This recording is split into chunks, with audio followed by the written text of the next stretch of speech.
Imagine possessing a fortune 3 times larger than Jeff Bezos, or wielding so much influence that the United States government is forced to draft special laws just to restrain your company.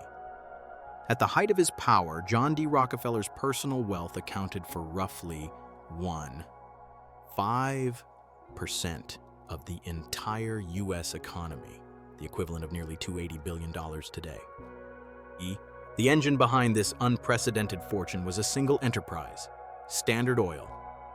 At its peak, Standard Oil controlled close to 90% of America's oil refineries and pipelines during a period when global demand for oil was exploding.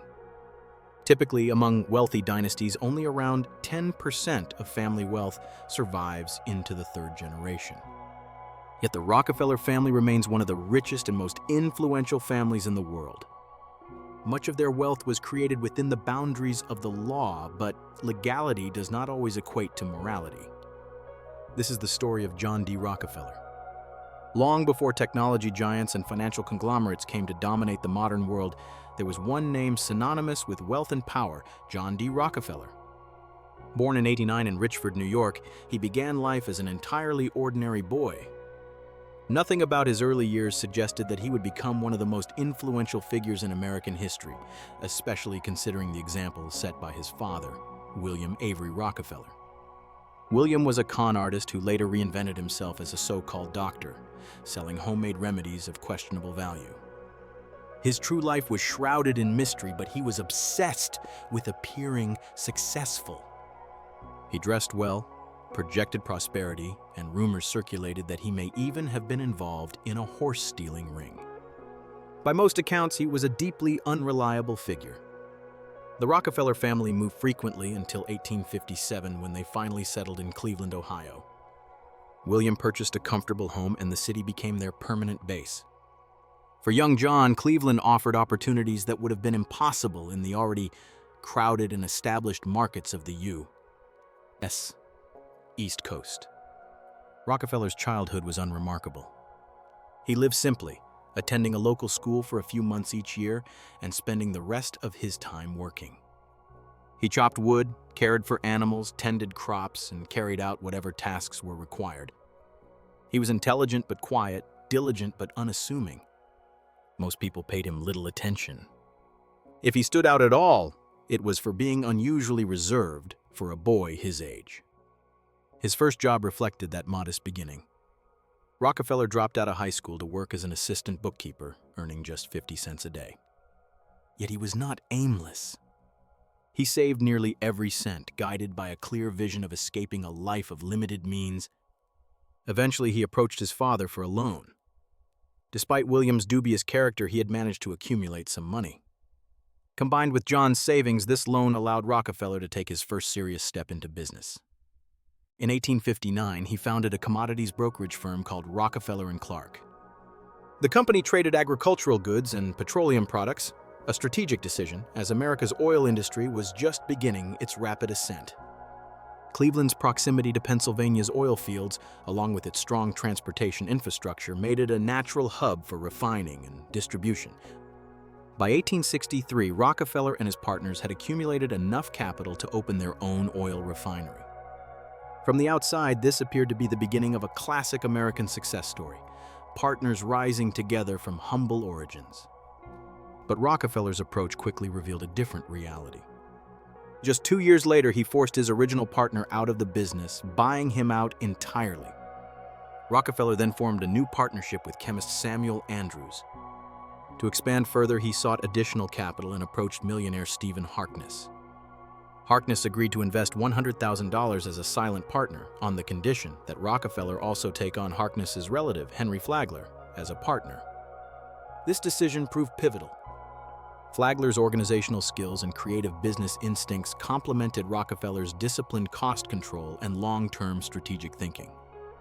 Together, they formed a partnership that would lay the foundation for one of the most powerful industrial empires in history. By 1870, Rockefeller had risen into the ranks of Ohio's elite. Yet at just 31 years old, he was far from satisfied. That same year, he incorporated the company that would make him the richest individual the modern world had ever seen, Standard Oil. Rockefeller's strategy differed sharply from his competitors. Rather than focusing on oil exploration, he concentrated on refining, a segment of the industry with more predictable costs and higher stability. His obsession with efficiency, cost reduction, and waste elimination became legendary. But efficiency alone was not his end goal. Rockefeller wanted dominance. Standard Oil invested heavily in research and development, recruiting top minds and placing them in tightly controlled, profit-driven operations. The company consolidated labor internally, expanded aggressively into new markets, and extracted value from byproducts others considered worthless. Rockefeller even acquired oil fields known for producing sour oil, previously deemed unusable due to impurities. Through sustained investment in research, his team developed methods to refine it profitably, transforming waste into revenue. This ability to find value where others saw none became a defining feature of Rockefeller's rise. But efficiency was only one side of the story. Rockefeller also perfected monopoly control. He rapidly acquired competitors, reshaping American capitalism in the process. In just 3 months of 1872, he either bought out, shut down, or bankrupted 22 of Cleveland's 26 rival refineries. Standard Oil's massive scale allowed Rockefeller to negotiate exclusive railroad rebates by guaranteeing enormous daily shipments. These deals slashed transportation costs, making meaningful competition nearly impossible. His influence extended even further through support of the Southern Improvement Company, an attempt to fix transportation rates industry-wide. Public outrage ultimately killed the plan, teaching Rockefeller that even immense power had limits when confronted by collective resistance. Despite public hostility, often portrayed as an octopus whose tentacles wrapped around industries and government alike, Standard Oil's dominance continued. By the late 1880s, it controlled approximately 90% of U.S. refining capacity. But political pressure was mounting. Antitrust laws were strengthened, railroad rebates were outlawed, and investigative journalists exposed the company's tactics. In 1911, the U.S. Supreme Court ruled that Standard Oil violated the Sherman Antitrust Act, ordering its breakup into 34 independent companies. Rockefeller retired from daily operations at 56, remaining only as a symbolic figurehead. Ironically, the breakup benefited him financially. The stress of managing such an empire had devastated his health. Journalist Ida Tarbell described him as frail, hairless, and ghostly, a physical reflection, she argued, of moral decay. Whether guilt or exhaustion drove the change, this period marked a profound shift in Rockefeller's life. He turned his focus toward philanthropy. In 1913, the Rockefeller Foundation was established, marking a transition from industrial dominance to institutional charity. The foundation concentrated on public health, education, and scientific research. Rockefeller funded the University of Chicago, the Rockefeller Institute for Medical Research, and initiatives that helped develop vaccines for diseases such as meningitis and yellow fever. He revolutionized medical training, supported public sanitation, and helped establish modern medical education in China.